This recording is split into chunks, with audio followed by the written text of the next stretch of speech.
Tôi muốn nói với anh chị rằng trong vòng 9 năm tới đây, có nghĩa là từ giờ cho đến năm 2033, nếu bạn không trở nên giàu có được thì thực sự xin chia buồn với bạn.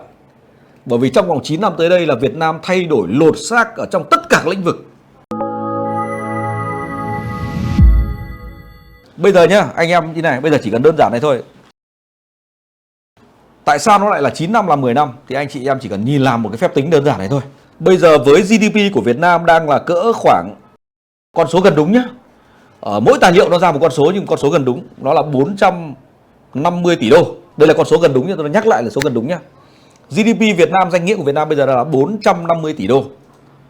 Nếu như cứ năm sau tăng trưởng hơn năm trước 6 hoặc 7%, hỏi bao nhiêu năm sau GDP Việt Nam sẽ tăng lên 1.000 tỷ đô? Đúng không? 2036. Tóm lại là mất khoảng chục năm nữa, đúng không nào? Chục năm, 11 năm nữa. Nếu như mà trong cái quá trình đó mà tốc độ tăng trưởng GDP của Việt Nam nó tăng tốt hơn. Và hai là nếu như mà GDP Việt Nam thống kê được chính xác hơn thì có thể là không đến từng đấy năm đâu. Và theo như tiên lượng của tôi nó chỉ rơi vào khoảng đâu đó khoảng 2033 thôi. Khoảng 2033 là đất nước Việt Nam đạt được cái ngưỡng là 1.000 tỷ đô. Thế vậy tại sao nó lại quan trọng như vậy? Ở trên fanpage của tôi ấy, có cái show được cái hình tròn ấy.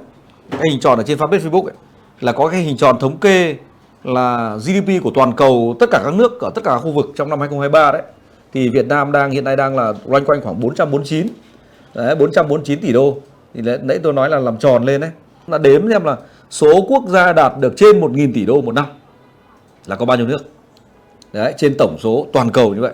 Thế vậy là khi mà trong vòng 10 năm tới mà mình vẫn như bây giờ thì có nghĩa là mình hết rồi, xong cuộc đời rồi, xong phim rồi. Có thể là 10 năm tới thì có những ông năm nay là 35, thì 10 năm nữa thành 46. Và 46 là bắt đầu là cơ hội là tăng tốc là nó kém hơn nhiều so với lúc 30 35. Đúng không? Đặc biệt những anh chị em nào mà 40 thì 10 năm nữa là gia đình rồi, ra chùa rồi, ra các cụ rồi. Còn những anh chị em nào mà 50, 10 năm nữa thì thôi nghỉ hưu rồi. Còn nếu như anh chị em nào mà 60 thì 10 năm nữa thì tương đương với lại là lên cụ rồi, có cháu rồi, có cháu ngoại, cháu nội rồi. Thế thì anh chị lưu ý điều đấy. Cho nên là 10 năm nữa là cái tôi được nói rằng là khoảng thời gian vàng trong tăng trưởng. Nó giống như kiểu này này, nó giống như cái đồ thị chúng ta học này. Cái giai đoạn được gọi là giai đoạn quá độ là cái giai đoạn này. Đấy là cái giai đoạn này. Và bây giờ chúng ta bắt đầu đi qua cái đoạn loằng ngoằng quá độ này rồi. Bây giờ đến đoạn tăng tốc này rồi. Đến cái đoạn tăng tốc này rồi thì đến cái đoạn trên này nữa rồi thì cái mặt bằng giá nó đang rất cao rồi. Đến từ đoạn này trở lên mặt bằng giá nó rất cao rồi. Lúc đấy chúng ta không có đủ nguồn lực để sở hữu tài sản nữa đâu. Anh em ạ, không đủ nguồn lực để sở hữu tài sản ở khúc này nữa đâu. Và nếu như được ví đây là 2024 thì cái đoạn trên này nó được ví như là 2033. Nó có thể có những đoạn đi ngang sau 10 năm nữa, xong nó lại tăng tốc tiếp. Nhưng cái quan trọng hơn hết đó là mặt bằng giá các loại tài sản đoạn này nó rất cao. Và anh em mình không còn cơ hội để sở hữu nó nữa. Anh chị quay trở lại 16 năm trước, một cái nhà tôi mua cuối 2005 đầu 2006, một cái bất động sản ở Linh Đàm, mặt tiền 4 m, sâu 8,5 m, có 320 triệu. Và theo anh chị bây giờ cái bất động sản đấy nó bao nhiêu tiền? Nếu như mà vẫn làm theo cái con đường cũ thì chắc chắn không có đủ tiền để chúng ta mua cái nhà này. Không bao giờ đủ, bởi vì nó rất đắt rồi. Đấy, cho nên là tương tự như vậy, trong vòng 10 năm tới, cái dung lượng, cái độ lớn của nền kinh tế của chúng ta nó rất cao, nó rất lớn. Và lúc đấy cổ phiếu giá cũng rất cao. Lúc đấy là thị trường của Việt Nam nó được đánh giá vào các cái hạng nọ hạng kia. Và bất động sản thì nó cũng mặt bằng giá rất lớn. Thế vậy là nếu như chúng ta không biết nắm bắt ở cái khúc này trong khoảng từ 2024 đến 2026 thì có nghĩa là chúng ta sẽ cái cửa để tạo ra một cơ ngơi, để tạo ra được một cái di sản để lại cho con cháu là gần như là bằng không còn nữa.